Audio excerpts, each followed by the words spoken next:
freezing. But that's no matter, because today is a good day. It might be freezing, it might be misty, it might be early, but we're off to Barbell Brigade today, and today we're going to be looking at some strength and conditioning training with a specialist coach who is an absolute expert in this field. This is going to be an ongoing episode looking at strength and conditioning in terms of what's going to help you be more explosive, stronger, better at sports, just better in general. Plus, we're going to be taking a look at impingements, how to fix them, how to stay healthy. This is something I've never really done before, and it's something most people don't focus on, but we really should be doing. So let's ignore the clouds, ignore the cold, and crack on. So we have arrived at Black Country Barbell, but not without incident. Try to start my day positively all the time, but sometimes the world wants to kick you right in the dick. And by dick I mean alloys. Oh, that is so painful to look at. I reached for some water whilst I was unbopping to Hansen in the car. Yep, that's right, Hansen, and clipped the curb. Oh, you think that's bad? Oh, you took out your front alloy. Wait. Oh, it's a 2-for-1 deal. Yeah, we managed to just do 2 wheels in one go, all the way around. Circular life carousels. Whoosa! But it doesn't matter. This shit happens in life. Good things are carrying on.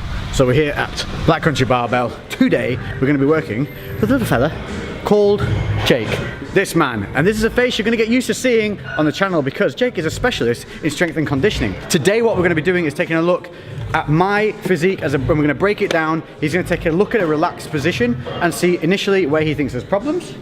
We're going to then give you guys a fundamental basis on where to start, so look to see if you have impingements or anything like that. Then we're going to give you some exercises today to take and go straight on with that are going to help, if you don't have impingements, prevent them, and if you do have issues, hopefully they're going to help start building that foundation to fix them. So without further ado, let's crack into the more professional looking side of this video. Oh, also, beards! Strong what? Strong nipple? That is strong. It is. See, but I went for double layers. I've been ghosted. Quick one, why is strength and conditioning so important? Go, Jake. Not only is it going to make you a more powerful athlete, a stronger athlete, a more dominant athlete. From this series, we know that the culmination of one part of the series is me getting back into that ring, back into a cage. But also what we're going to be doing is following that through into a competitive situation in regard to physique competitions or maybe bodybuilding, we'll see at the time. So all of these factors come into play whenever you're training for anything. You're going to be beating down the body, you're going to be developing bad tendencies, bad habits. It's a complete natural thing and everyone's going to have them to some way, shape or form.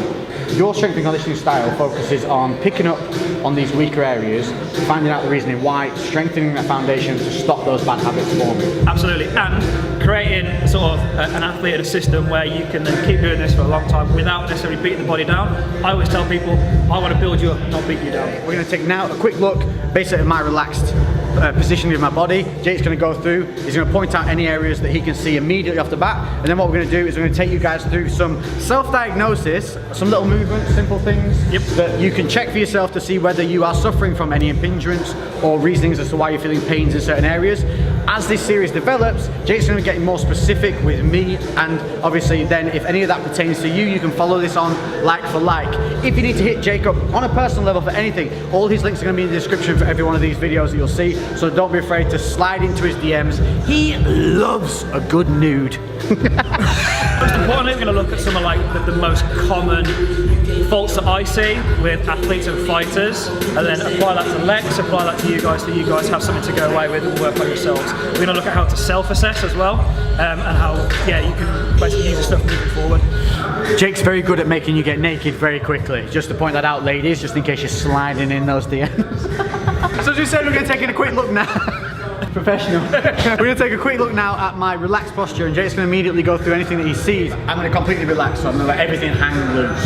And we can see some asymmetries already happening. We've got some tilt coming on in the shoulder area here. So what we've got is a little bit of this imbalance going on here. You can see I'm hitching on this left shoulder. That's due to an impingement in this, or damage in my shoulder in previous times. A little bit of a winged scapula.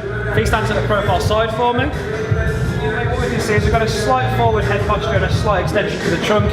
A lot of people will commonly refer to that as anterior pelvic tilt, and it's not always an issue unless it causes an issue. So what we're talking about, that trunk extension, so you can see my trunk wants to kind of relax out. This makes the lower back lazy, and it makes the hips tilt that way. So if I pull my hips in and activate my glutes, immediately you'll see all that trunk come in where it should be. There is so much we can do on that. It's fucking exciting. You can't swear. Yeah, you can fuck balls tits. So moving on to a shoulder assessment that you guys can easily do. You're just going to need a wall. Go. Cool, so what I'm going to get Lex to do is to stand his feet about half a foot away from the wall, slight bend in the knees, and I want him to get him to push his hips back into the wall. I want him to squeeze nice and tight through his stomach so he can push his back into the wall, shoulders against the wall. The last thing I'm going to get him to do is give him a nice sexy double chin. This is super uncomfortable. So he can push his head back into the wall. What you don't want to do with that is just tilt your head back. You want to push that chin back.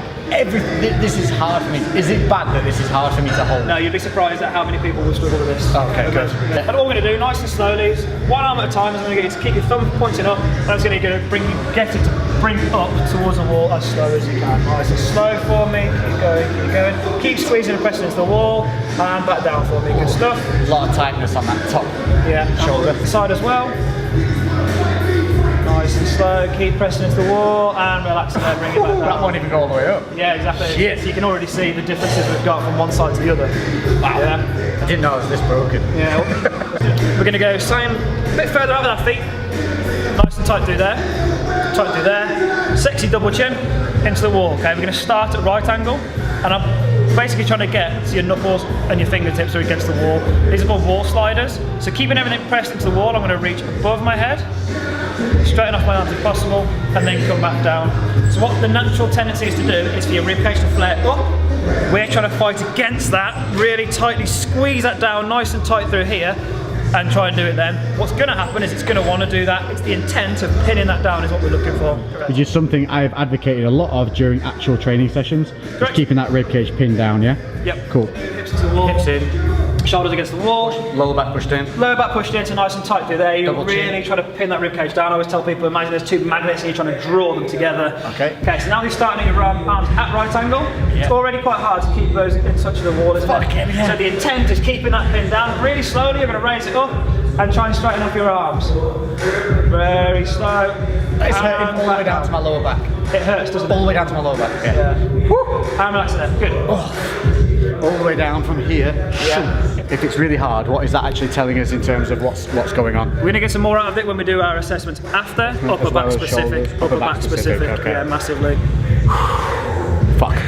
Thoracic extensions and thoracic rotations. So we're testing the mobility of the upper back again here. Correct. Using a foam roller. So I'm going to get Lex to be lying on his side, perfectly straight through his legs, and we're going to have his knee on the roller up past 90 degrees. All that's doing is keeping my spine neutral. If I was to let it go, it's pulling my spine out of position. Arm comes out like a T, and I'm going to get my other hand on top of that hand. I'm going to press it out. My eye now stays on this hand, and I'm going to do a big semicircle. Now, I'm going to keep my eye on that hand. As I come over to this side, my tendency is for either my hand to come off the floor like that, or now I want my knee to be pressed into that roller. If you get to here and I do that, that's not good. I want to press that knee into the roller, even if it means my hand comes off the floor. Okay. I'm going to do about 10 reps on each side. So what do I do with my head? Your eyes are just going to follow your other hand. Eyes going to follow this arm. So I extend out. Big circle, big semicircle. Keep your eye on that hand. Keep that knee pressed into the roller. That's as far as I can go. Keep going, bring your hand off the floor then, and just keep rotating with it. Good. And then that's it. And then back around. Wow. That's bad. Is that bad? That's bad. I kept my knee down though. Good. Do about 8 more. Right. Oh my god. Does this mean I'm completely broken? A little bit. Oh my god. Douchebag syndrome. I've got what? Douchebag syndrome. Invisible carpet syndrome? Yeah. Oh, that can't surely be any worse than the other one. We're about to find out. We'll find out. Oh, it's the same. So what does this mean? Literally, what's the actual problem I've got going on here? Tight upper back. Tight back. Tight upper back. Upper back. Tight upper back. So this is for thoracic extension. So we're going to start with the roller. I want it to be at the base of your rib cage. That's where we're going to start. Feet planted, face on the floor. And essentially what we're going to do is extend over the roller and then flex backwards. But the common problem is if I do that and I just fall over the roller, first thing that does is my lower back Yeah. Okay, and that's no good. I want to keep that locked down and just move to the upper back part. Rib cage down, nice and tight through there. Keep your chin down and pin those elbows together. It'll be a short range of motion movement, and all I'm going to do is extend over the roller and then come back. I'm going to do it about 4 or 5 times with the roller there. As soon as I've done that, I move up a vertebra and do the same thing again. So if there's something wrong, what are we going to see here? Very, very, very limited range of motion. It's a small range of motion anyway, but we'll see it very, very limited if there's tightness in your extension and flexion of your back. Bring your feet underneath it. There you go. Feet flat. Good. Hands behind your head, pin your elbows together and almost pull your head down a little bit so your chin stays tucked, and you're going to extend over the roller but keeping your belly nice and tight. We're not going to extend to our lower back. And there. Up. Good. More elbows close together. Nice. Lower rib cage down, abs in, squeeze. You've got it. You'll find as you go through it, the range of motion gets shorter and shorter. So what I'm trying to avoid is this with my head. Yeah, the first thing that will want to go is your lower back is going to want to extend, and obviously your rib cage is going to flare up, so I'm going to try to prevent that.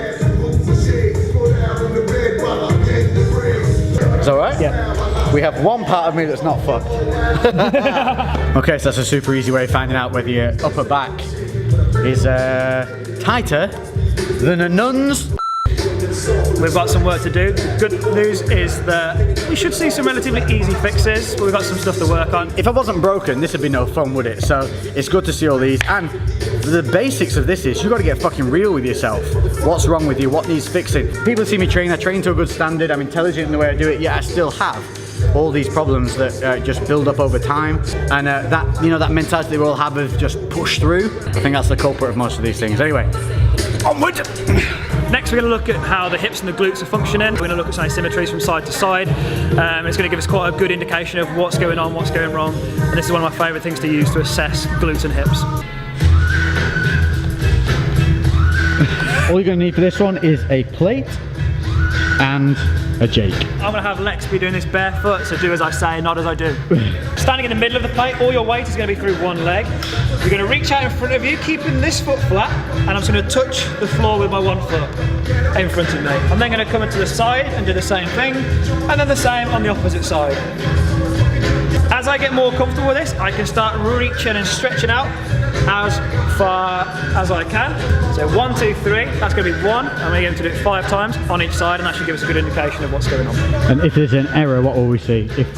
Loads of instability, falling over, which way is going. If you find one side easier than the other, there's loads that we can look for on this one. Okay, what do you see? So Lex has already mentioned to me that he's got his left glute isn't as far as much as his right. And this assessment has picked up that immediately. Anytime there's any knee flexion, it's dragging it straight in, and you can see him having to fire it to keep pulling that knee out where it should be, out over his pinky toe. Every time there was any knee flexion, it was just straight, bam, like that. And that plays a huge part, hip, knee, ankle. So that's that glute med issue. Yep.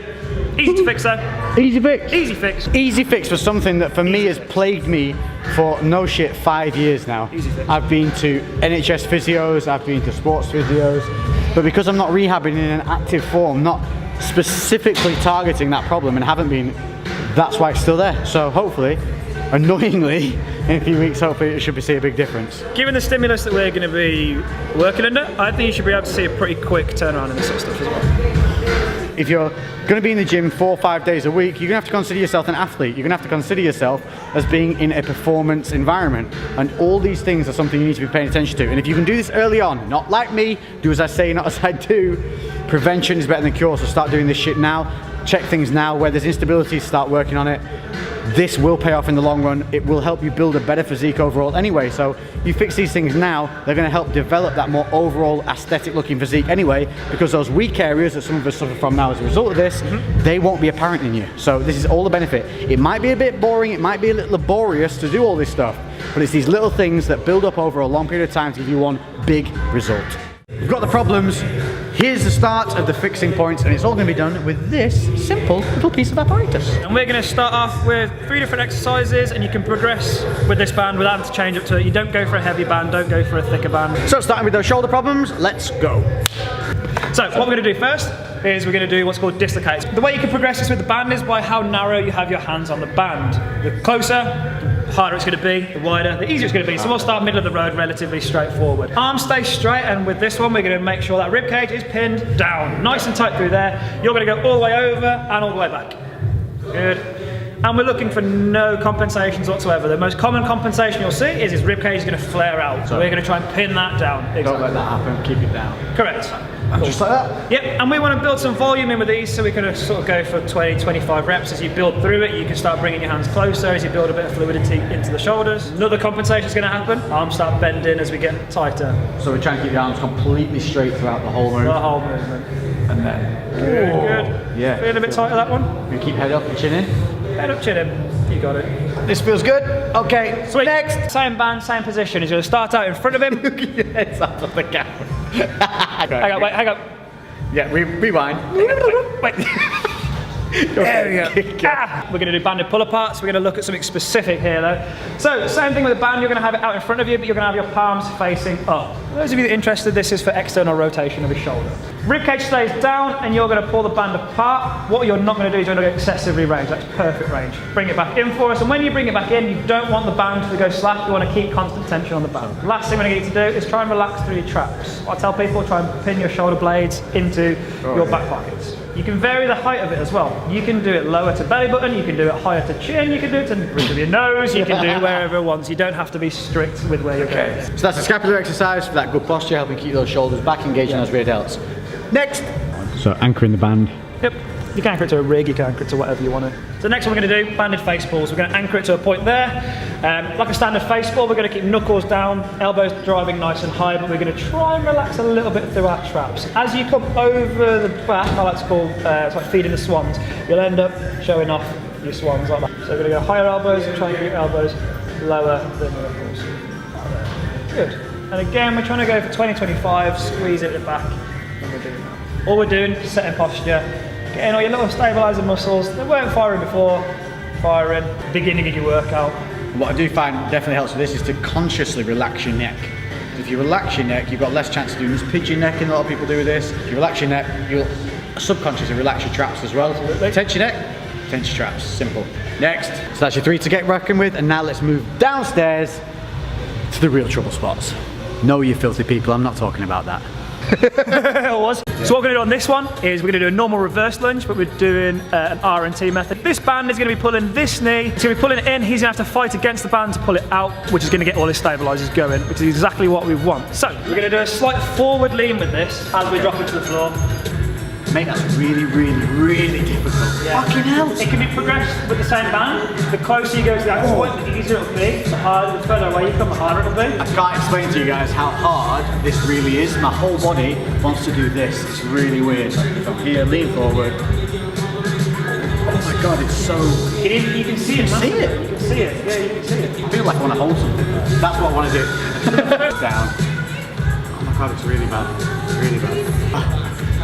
Okay, I cannot explain to you how everything on me feels like it wants to kick out, and that's because that glute isn't firing. So the glute med, the job of it, if you ever see someone, an old person especially, walk when they've had hip replacements, you'll see them kick out. You might have a granddad or a grandma that's had the same thing. That's because they cut through the glute med to put those hips in, then usually they're not rehabbed properly. So what we're seeing here is that exact thing happening in me. So this for me right now sucks. That's how it should look. Look how strong and stable that looks. And this is what we want to be progressing to. This is going to be a huge, huge, huge difference maker. So we're going to look at the squatting pattern as a whole and how we can address that. Get some rooting into the floor, get everything moving the way it should be. The best corrective exercise is an exercise done right. In your normal squatting pattern, I'm just going to put this underneath your toes, like so. And it's your job to not let that band slacken. So the band's tight right now, and the idea is to keep it tight by keeping, so we're doing little toe, big toe, heel. So what I get people doing is I get people talking about the pad that's underneath the big toe, the pad that's underneath their little toe and their heel. There's a tripod. We're squeezing that tripod into the floor and we're ripping it apart. That big toe is now rooted right into the floor. Okay. So it goes under my little toe as well? Yep. Okay, and then squat. And squat as normal, key that band up, good. Nice and slow, nice and slow. A lot of tightness. How much harder was that than just doing normal? Really hard. I feel like I can't go as deep immediately. because we're eliminating a possible compensation. Oh yeah, that's already kicking up all up here, right into hip flexors. Yep. All our little stabilisers right now are like, what the fuck is going on? So again, that's just a body weight movement, yeah, a couple of times a week. Yeah, before you do main session, before you do a big lift, all good. There we go. So again, that's another one for that hip stability, but it's also a good one just to check to get that mechanism and that chain reaction for a squat, getting that correct pathway in the body used to moving through that plane of motion. Good movement patterns. So there you go, that is our simple basic start out for you guys. You've got some immediate homework to be doing, so I've got a lot of catch up to do there. You have 3 shoulder exercises to go on there, and you actually have, we did the reverse lunge and the squat pattern, yep. But you can actually also use where you saw us on the plate doing the 3-point touch. Yep. Do continue to use that. That's not just an assessment method, that's actually an exercise you can implement to help build up that stability. You can even, if you have the opportunity, you can change the surface. It doesn't have to be a plate. If you've got a softer surface, a sandbag, or I've got some soft cushions, anything like that. This is a big thing. Don't ever assume, I get this all the time, I get people messaging me saying, I'm not progressing, but my diet and training's solid. Well, if you're not progressing, one of those is definitely wrong, if not both. Yeah, it's a basic thing. Something there needs fixing. So never assume you're doing everything correctly. In fact, always assume there's room for improvement, and if you're positively critical, that's what I like to call it, positive critique of yourself, you'll forever be catching yourself doing something wrong and be able to fix it. That's where we're going to start this week, but in further weeks what I'm going to be looking to get into. Hopefully you'll see some quite quick turnarounds with it. We're going to sort of delve into the more technicality side of things, make it more sport specific for what we've got coming up, and take it from there. It's going to be exciting. The ultimate aim is to improve your power output in the cage, in the ring, improve your resiliency, and keep you in the game for a long time. Simple as that. That doesn't sound too bad to me. Thank you all for tuning in. I hope this has been, I know it's a lot to take in one go, but this is the basics and we all need to start somewhere. If you don't start, you can never progress. So a huge thank you to Jake, it's been a pleasure. Cheers, my man. He's got some pretty perky nipples, but you'll be seeing him on a regular basis. Check him out in the links in the description below. I've been Lex, that's been Jake. There's been a few penis jokes. You're welcome, we're out of here. Boom, baby. There's been loads of penis jokes. It's all been penis jokes. Lately I've been doing shit different, cooking like a chef, I've been all up in the kitchen. Had to make a move, had to make a little distance. A lot of people tripping, they could never see the vision. Fuck that, tell them bounce.